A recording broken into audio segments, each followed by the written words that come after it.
Much, Dr. Green. Alrighty, so good morning, everybody. Today is week 4 of the Biblical Finance Track. Right now, this module, we're going to cover what's called the Debt Snowball and how to use the Debt Snowball to pay off your debt. So if you're familiar with Dave Ramsey's Financial Peace University and the 7 baby steps, this is the methodology that kind of brings it all together. That's going to show you a game plan using the tools and the homework that we've already assigned to you in weeks 1, 2, and 3, right? So in weeks 1, it was our introduction. You got to, weeks 1 and 2, introduction, you got to know the why and the how behind what we're doing with this, the principles that we're teaching, biblical principles that we teach in biblical finance, but then also the methodology and kind of diving into how all this is going to work together. Today, we're going to show you guys why you've been doing the homework and then what that's going to lead into as far as how this is going to allow you to create a strategic game plan for yourself in the form of your monthly spending plan that's going to allow you to take that, your disposable income, I'm going to call it, your extra income, and use that to be super focused and pay off your debt using the debt snowball method. Does that make sense?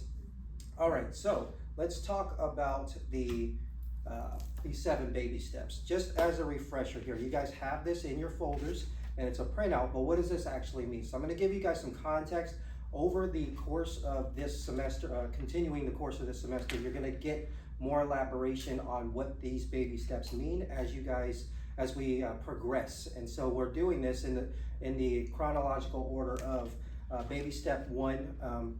Before baby step 1, you have to get your documentation in order, right? So in week 1, we issued the homework of creating your financial statement. That allows you to give yourself a starting point so that you understand where you are and then where you want to go, right? Week 2, we issued the monthly financial, what do we call it? Spending plan. Our spending plan. Our spending plan is going to allow you to take an inventory of all your income and then all of your expenses as well, so that you can understand where your money is going and then where your opportunities are going to be from a budgeting standpoint, from a spending plan standpoint. This is going to be step 3, which was actually covering baby step 1, which is, okay, so before we actually get started with your game plan, you need to understand that you need a little bit of a security blanket in order for you to start the process. So in the sequence, the baby steps, baby step 1 is put $1,000 in a beginner emergency fund. An emergency fund, when you think about it, that $1,000 isn't going to be something that's going to allow you to buy a car, or it's not going to allow you to pay off all your debt. What that $1,000 emergency fund does is it gives you a little bit of a nest egg so that if something happens while you are applying the debt snowball process, you have some money set aside so that you can take care of it. So maybe your car needs an oil change, or maybe your car needs a little bit of service, and that amount is going to, that $1,000 is going to allow you to take care of it so that you don't have to come out of your pocket because it wasn't planned for, and then therefore you're creating more debt while you're doing this. Does that make sense? The goal of this process is to allow yourself to live below your means while you're channeling your finances so that you can use it to pay off your debt, and then not end up creating debt while you are applying the debt snowball method. So that $1,000 is going to give you a little bit of a security blanket. Does that make sense? Mm-hmm. So baby step 2, pay off all your debt using the debt snowball. This is what we're going to cover today. Baby step 3, put 3 to 6 months of expenses into a savings or as a fully funded emergency fund, right?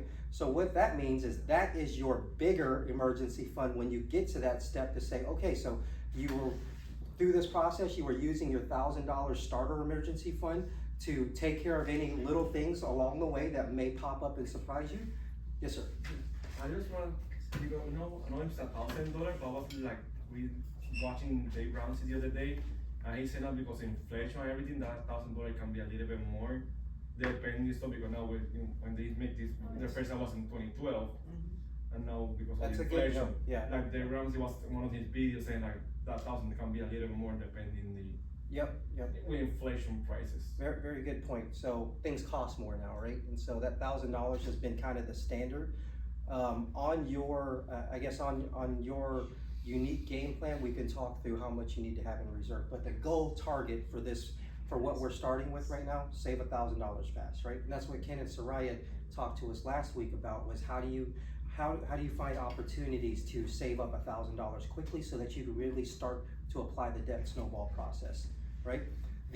So baby step 3, going back to that, your fully funded emergency fund. So that 3 to 6 months is going to be something that now you can fall back on in case something drastic happens with your finances. I talked about this in my module a couple weeks ago, but it's, you know, what happens if you lose your job? What happens if you have unexpected medical bills, right? That $1,000 may not go that far when it comes to those bigger expenses, but when you get to this step, that 3 to 6 months of savings, that emergency fund, is going to allow you to handle those things so that you can navigate that tricky road and not throw yourself off course towards your financial goals. Does that make sense? All right, baby step 4, you're going to now you have paid off all your debt. Keep this in mind. You have no more debt, right? Your bills are accounted for on an ongoing basis. And now it's time to start planning for how you're going to be intentional towards building wealth. The first step towards that is baby step 4, which is investing 15% of your household income into Roth IRAs and tax-favored retirement plans, mutual funds and such, right? We'll go into those details of how you can set yourself up to have a diverse portfolio so that you're not putting all your eggs in one basket. You're playing it safe from a numbers game, right? Your investments at that point is a numbers game, and we'll dive into what that actually means. But your baby step 4 is when you say, okay, so now we're going to start to really target building wealth long-term for ourselves. Baby step 5, this one can or cannot apply to you based off of your family circumstances, right? So save for your children's college fund. So what better to bless your children with than to not have to come out of pocket unexpectedly when they want to go to college, right? So if you're being intentional about your finances, you have paid off all your debt, you're living below your means, all your bills on an ongoing basis are covered because you have a larger excess amount of money to use at the end of the month because you're not paying debt anymore, right? This is the big one that we have to really turn our thinking cap on, because baby step 2, you have paid off all of your debt. So your living expenses is really just the things that apply towards how you're providing for yourselves, like shelter, car insurance, so on and so forth. You don't have to worry about the credit card bills. You don't have to worry about the student loan because those things are already paid off. So think in your mind, what would my financial situation be if I didn't have debt, right? That's a big difference of how your money is being how your expenses are going as far as your money when you don't have debt, right? You have a lot more money left over. And so now you're going to go into, okay, so I've paid off my debt. I have a fully funded emergency fund. I'm putting into retirement. I want to set my children up for success, so I'm going to save for their college fund. Baby step 6. Now you're going to say, okay, so now I have a mortgage as well. If you're a homeowner, what should I be doing with my money after I've saved for those college savings, right? Now I'm going to pay off the mortgage early. And so now you're really getting ahead. You have paid off your debt, you have a fully funded emergency fund, you have investments, you have your children taken care of, and you're paying off your home early, right? What does your life look like at that point? Life is good financially, right? Which moves you into baby step 7, which is build wealth and give. So as your finances continue to compound, and we're going to talk about that, especially with your retirement, especially the investments that you're making, the longer that the amount sits into those different mutual funds, those accounts, the larger compound interest, the more impact compound interest is going to have on your finances as you approach long term. And what that's going to allow you to do is when you reach baby step 7 is you're already building wealth. Now you can give generously because you have an abundance. Amen. That makes sense? We're going to go into what that actually means as we go along, but I just wanted to make sure that we were refreshing ourselves on the 7 baby steps and what that actually means towards your circumstances, okay? Let's talk about baby step 2, which is pay off all your debt using the debt snowball. So, what is the debt snowball? Simply put, the concept of the debt snowball is that you pull as much of your available income as possible and use it to pay off your debts in order of smallest amount to largest amount. versus the typical logic of paying off debts from largest interest rate to smallest interest rate, right? There, in a mathematical equation, if you compare the two plans of, hey, I'm gonna pay this off by investment rate, by interest amount first over the amount of your debt, the amount that you actually end up saving, or the difference between the two, is very marginal. It's very minimal. It sounds like that's mathematically the right way to do things as far as paying off your interest rate. Technically, it is, right? So you would benefit from it, but the difference between the two plans is minimal in nature, right? We're talking a few $100s in most circumstances versus thousands and thousands of dollars. The big difference between you using interest rate first to pay off your debts versus the smallest amount is when you use the smallest amount first, you get quicker wins, you get quicker victories. Quicker victories proves to you that this methodology works, right? So you're building trust in the process by seeing victories that are more short-term versus larger interest rate, where you might have a student loan that's way up there, right? Or a big car loan that's way up there in your interest rate. And so now you're going to pay it off using that methodology of focusing on the highest interest rate, because that's the one that's eating your money, right? Well, the amount that you may be paying on that debt may be much larger than the smallest amount method. Does that make sense? Mm-hmm. So you have to wait until you have paid off that full debt in order for you to get the same acknowledgement of success, right? That success, those quick wins, build something called momentum, right? As you are seeing your short-term victories, now you're believing in it, and you know that this is working. You're seeing it work.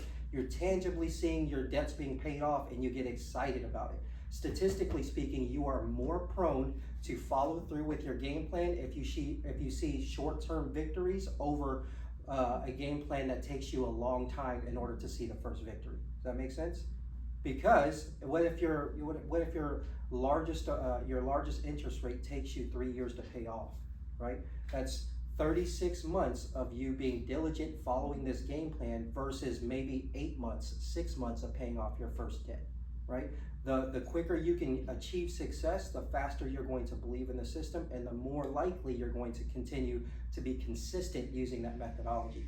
That is the difference between the debt snowball method and using interest rates as your primary focus in paying off your debt. Does that make sense, guys? I'm gonna pause there because that's really the key of what the methodology is about.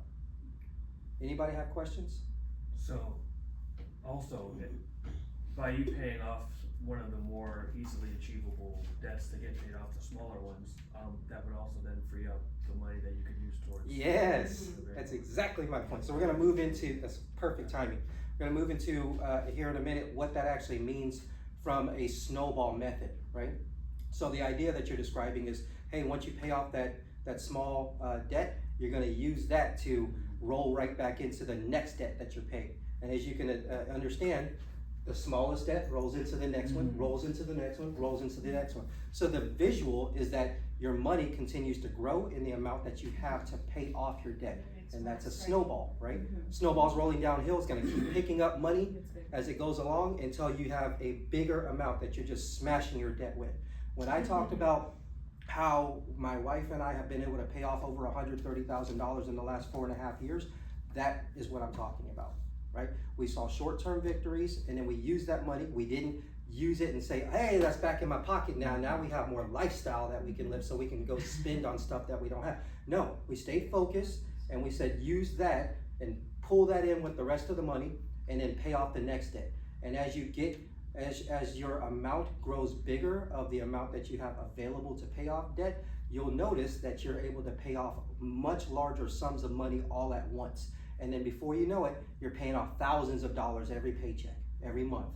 And you're seeing it really start to build. And then now, when you got there, I remember when my wife and I first started seeing this happen, we were like, we paid off $30,000. This is working, right? Now, fast forward a few more years, $130,000. Does that make sense? It's a concept that we have to get our mind wrapped around so that you understand. The debt snowball method builds momentum and allows you to play this debt payment game a little bit more closely so that you can see those victories, okay? All right, so Expectations. So by now, each of us have had the opportunity to create your financial statement as your starting point, right? So that allows you to see your assets versus your liabilities, and then you understand what your total net worth is from a starting point. Your spending plan, which will allow you to serve as your planning and accountability tool for your finances. You can call it your financial compass, right? So if you're trying to get to a certain point on a journey, you need a compass that's going to tell you where to go. Your monthly spending plan is how you're tangibly using a tool so that you can understand that, yes, my money is going exactly where I need it to be. Versus the person who doesn't live by a monthly spending plan, and my rent's coming up, I got $700 in my pocket, I need to come up with $700 more. And then what happens if something happens along the way? Now I'm derailed off of that because I'm being so reactive to my finances, I can't really account for where I need to spend my money. Your monthly spending plan allows you to project where it's gonna go. As soon as that money comes in, you're already divvying it up where it's supposed to go, including paying off your debts using the debt snowball. Does that make sense? Yes, sir. Just for me, for the beginning, like, my wife and we were doing stuff, the money spending plan in the beginning, do it weekly, and that way you have the habit of making sure that you're not spending, because we don't think about it when we go out to eat, we spend a lot of money. Yeah. It's only $10 here, but $10 here, $10. On 1 week can be at least $100, $200 that you're spending out of. We don't know it. It's absolutely right. Absolutely right. Thanks. Okay, so you have your financial statement, you have your spending plan. Going to give you your next little sub-assignment in order to capitalize on your spending plan and make sure that you understand how to use the debt snowball methodology properly. Your next assignment is going to be, you need to create a list of all of your debts, right? All of your debts in the amount, starting with the amounts that you owe in those debts as well. So that'll allow you to create your specific game plan to pay off your debts as soon as possible. There's a tool on Dave Ramsey's website that I'm gonna put in the message board post for this week. It's called the Debt Snowball Calculator. Debt Snowball Calculator is a tool that says, hey, plug in your numbers as far as how much debt that you have, plug in your income, and then based off of that, you press the button and it will actually give you a projection of how fast you can pay off that debt using the Debt Snowball. So it's a tool that's gonna create the game plan for you so that you don't have to do the math. Does that make sense?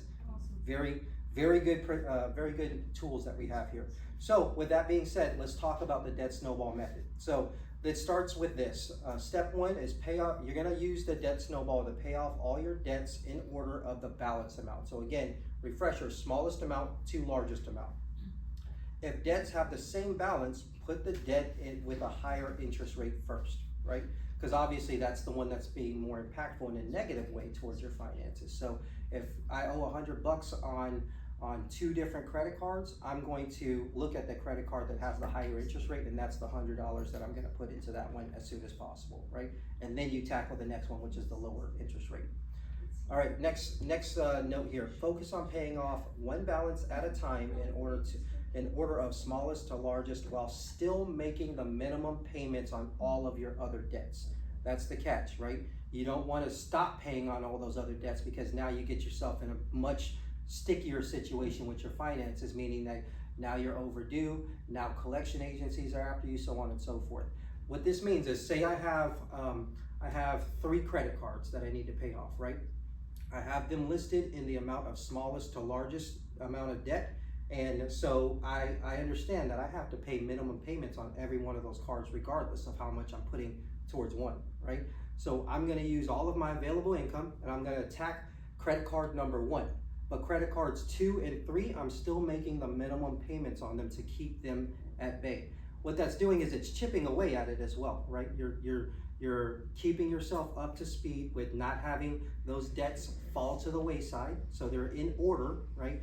But I'm also tackling that premium while I'm attacking this one with gazelle-like intensity, right? So once I'm done with credit card number 1, now I take all that and I put it into credit card number 2, and I'm paying the minimum on credit card number 3. Does that make sense? Mm-hmm. Think about how that applies. And so that's what we call the debt snowball method, right? Does that make sense? Does this visual make a little bit more sense to you guys? Yes. All right, let's talk about this. How is this going to be as efficient and productive for you as possible? Well, if you think about it, you have a spending plan that's allowing you to channel all your available income and pay off these debts. You have a game plan of paying off your debts from smallest to largest income. What's gonna be the biggest difference on how fast you get this done? It's your ability to stay focused on that game plan, right? So if you allow your circumstances to avert your attention and now you get sidetracked on your financial game plan, it may take you longer, right? So Dave Ramsey says, okay, you got your game plan, you got everything in order, now it's time for you to put it into action. The intensity that you operate at with paying off that debt makes the difference between it taking a shorter amount of time or a longer amount of time, right? Dave Ramsey calls it the gazelle-like intensity. So there's a scripture that comes along with it. Proverbs 6:4 says, give your eyes no sleep and your eyelids no slumber. Save yourself like a gazelle from the hand of the hunter, like a bird from the hand of the fowler. What that really means in practical sense is the idea behind gazelle intensity is that you must run away from your debt, acting as if your life depends on it. Does that make sense? Your finances and the ability for the amount that you have to pay off this debt depends on how intense that you are towards sticking to that game plan. And the intensity that you do that in is called gazelle-like intensity, right? You think about the visual on Discovery Channel, right? You got a lion that is chasing a gazelle, right? Is that gazelle just trying to juke him out? Hey, I'm playing with you, you can't catch me. No, he's running because he's about to get eaten, right? That's the way that you have to think about your finances. If I don't pay this off as fast as I can, as hard as I can, this debt's gonna come back to get me in some way, right? That makes sense? You gotta put yourself in the mindset of, I need to attack this with the utmost intensity so that I can pay this off, which means that the debt snowball method is as productive as possible as you execute your game plan. Does that make sense? Okay, couple scriptures for you. Proverbs 22:7. Just as the rich rule the poor, so is the borrower. So the borrower is servant to the lender, right? So if you have debt that you have, and it's not abnormal to have debt, but if you have debt, that debt is now a liability to you, right? Not only to your finances, but it restricts your ability to live the way that you want, right? When you have an obligation to somebody else, to a company, now I know I have to pay for that, right? Or else something bad's gonna happen. And so that is always gonna be that little weight on your shoulder when you owe something to somebody. Romans 13:8, let no debt remain outstanding except the continuing debt to love one another, for that's for whoever loves others has fulfilled the law, right? So let no debt remain outstanding. What the Bible says to us is that you need to be accountable for your debts. You made a promise and gave your word to a company or a person to pay that debt off, and so now you need to be accountable for reconciling that debt. Does that make sense? Going back to my testimony, I was not accountable in my early childhood, my early adulthood, right? And because of that, I paid the price for it of struggling for about 10 years of my adult life starting out. And it wasn't until the second half of that, the second 10 years, that I really got my act together with finances, educated myself, and made a decision that I was going to be accountable, and my life changed forever. And God showed me and my wife that this is the way that you're supposed to do things, and he blessed that obedience, and we saw those blessings instantly. And again, your blessings come in the form of finances and things that are related or indirectly related to your finances as well. Even the ability to navigate situations where it may have hurt you had you not been in the right mindset like I was before versus where I am now. So now I'm able to spot those red flags. Oh, that's dangerous. I'm not going to go do that right now. That's also your blessings as well that come along with this obedience. Does that make sense? All right.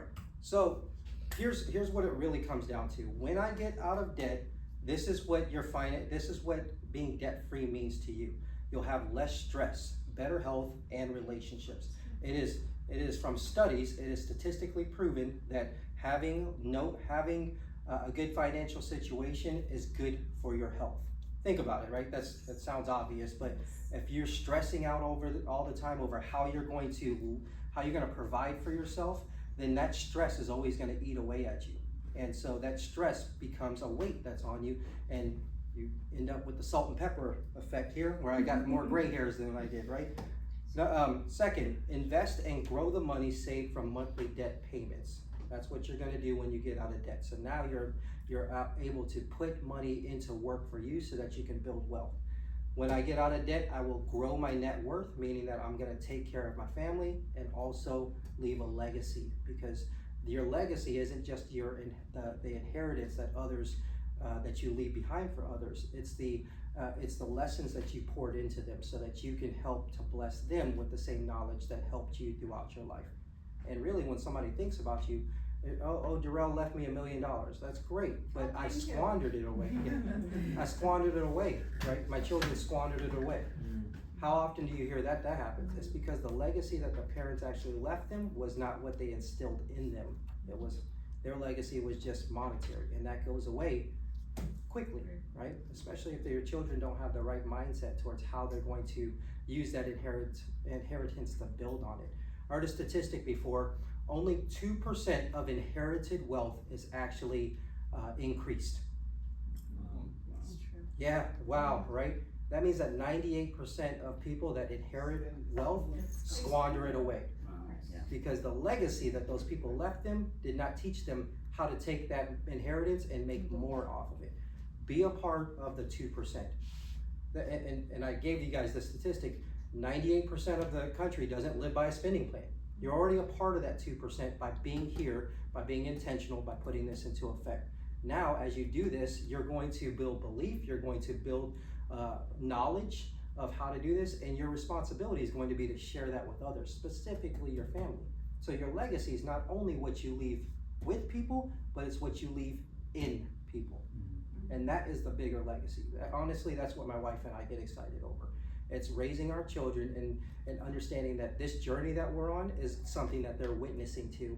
And it's really excited for us because now we can speak about it from a standpoint of we have done it. It's not listen to what I say, not what I do, right?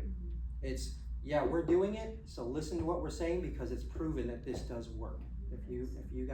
If our children understand that, they will be a part of that 2% that takes that inheritance and builds more. Make sense? So when I get out of debt, I will have more freedom, not bound to a job just to pay, just for the pay. Allow me to retire early if I want to. You can get a job that you're passionate about, your childhood dream, right? A lot of people derail themselves. I don't want to say a lot. Most of us stop chasing that childhood dream for what becomes more realistic for us as we get adulthood, and we need to. And you have the responsibility of paying, providing for yourself, right? So. In this case, your finances are taken care of, you're building wealth long term, you've always wanted to start your own business, you've always wanted to do philanthropy work, you've always wanted to go on missions and whatnot. You can do things that you're passionate about because your finances are taken care of. Does that make sense?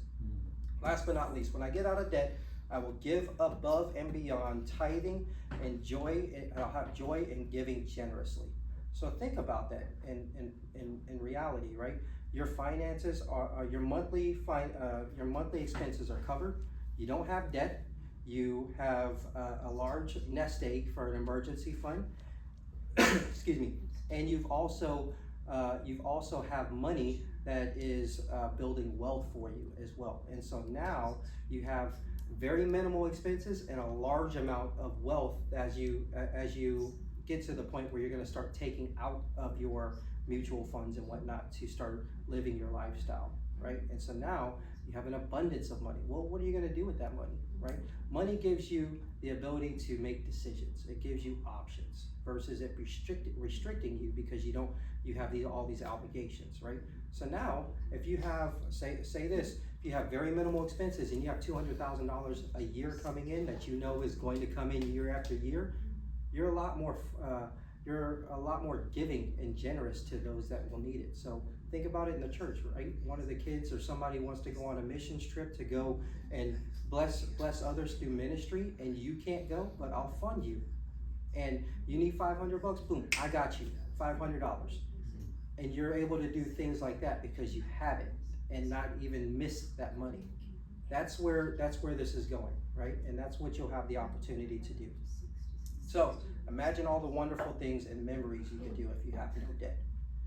Let's jump into effective tips for managing your spending plan. So So number one, practice delayed gratification. So always ask yourself, do I want this or do I need this right now?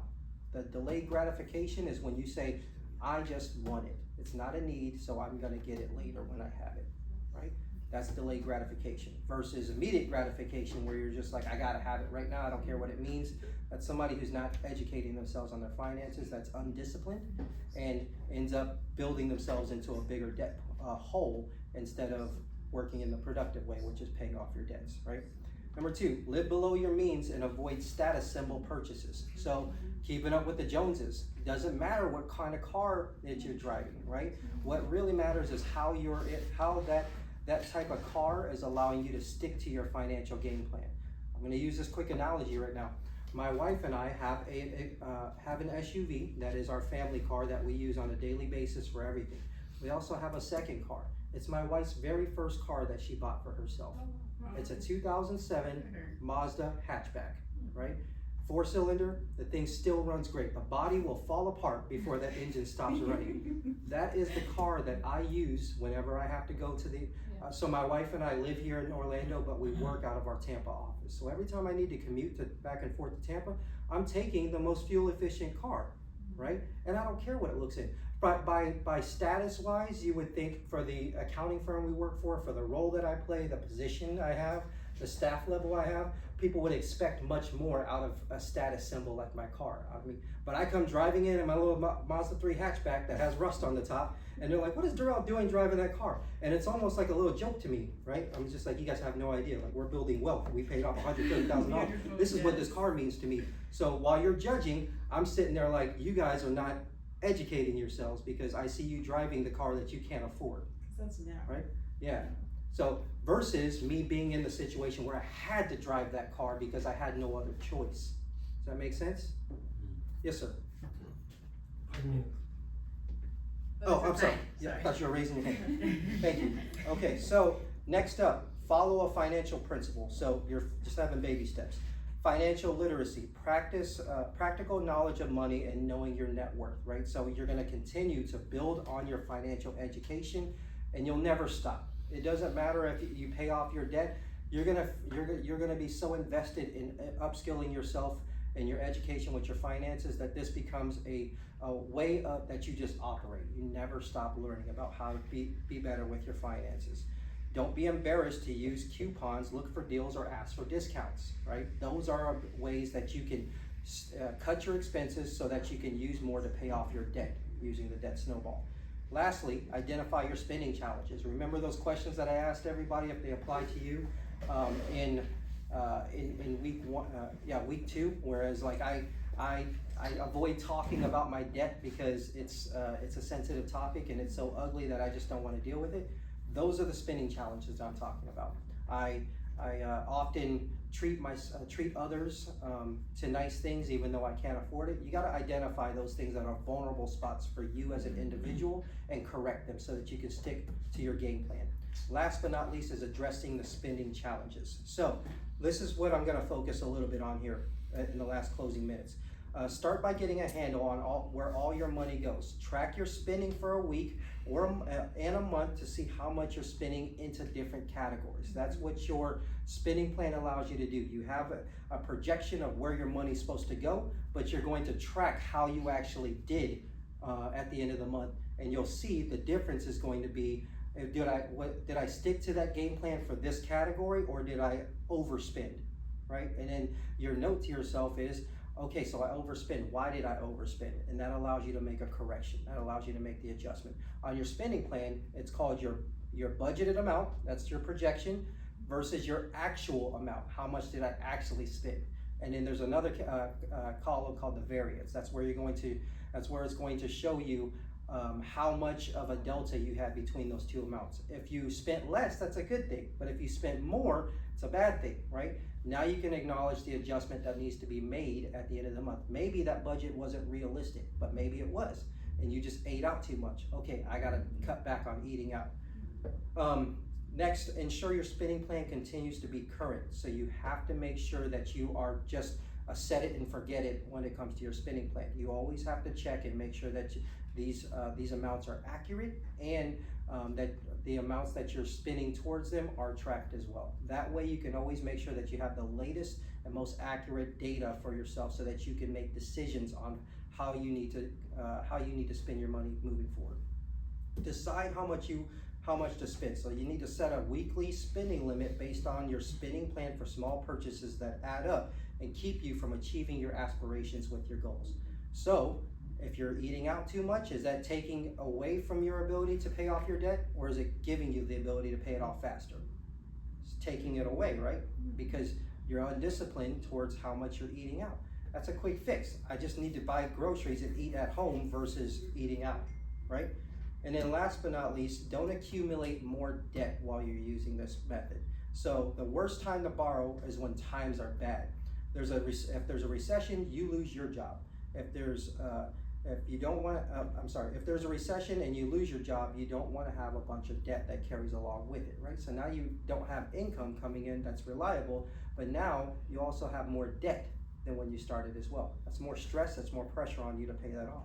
So in a Gallup poll, 56% of Americans said that they would just borrow on a credit card if a rainy day came and it wouldn't be difficult to do so, right? I didn't plan for the rainy day, so therefore I got this credit card, I'll just put it on the credit card.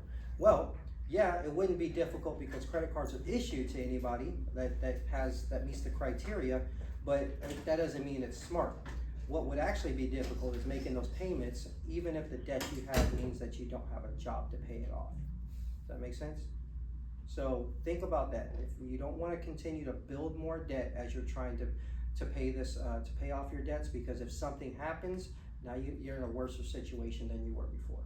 Okay? Keep track of where you are and compare your actual spending to your spending plan. Right? Check your balances regularly on accounts, credit cards, and prepaid cards. So, in the ways that you can do that, right? You can check your bank statements. You can check your credit card statements, so on and so forth. And so, the thing is that you have to be clear towards what constitutes as an emergency and what does not constitute as an emergency. All right. So what I mean by that is this an emergency that I need to spend money on right now, or is this something that I can get by on for the time being while I'm using the debt snowball method to pay my debt? Your decision making when it comes to identifying wants and needs or emergencies or non-emergencies is what gazelle-like intensity means, right? Right now we have that old car, right? And I have a flat tire. So if I have a flat tire, am I gonna go buy a brand new car, or am I gonna go fix that tire? I'm gonna fix that tire, right? That's not an emergency. Does that make sense? So don't create more debt that takes you away from your plan. All right. I want you, in closing, I want to go through this exercise with you because I've kind of elaborated on this a lot, but I want you to take a couple minutes with me. I want everybody to kind of just genuinely do this, right? We're not looking at each other. This is about you. I want you to close your eyes, and I want you to take a deep breath. So let's do this together, right? Close your eyes. Deep breath in. Try to clear your mind of whatever's on your clear your mind of whatever is in your thoughts right now. I'm going to ask you this question. What would it feel like to have no payments except your house or your rent? You have $20,000 in savings for when it rains.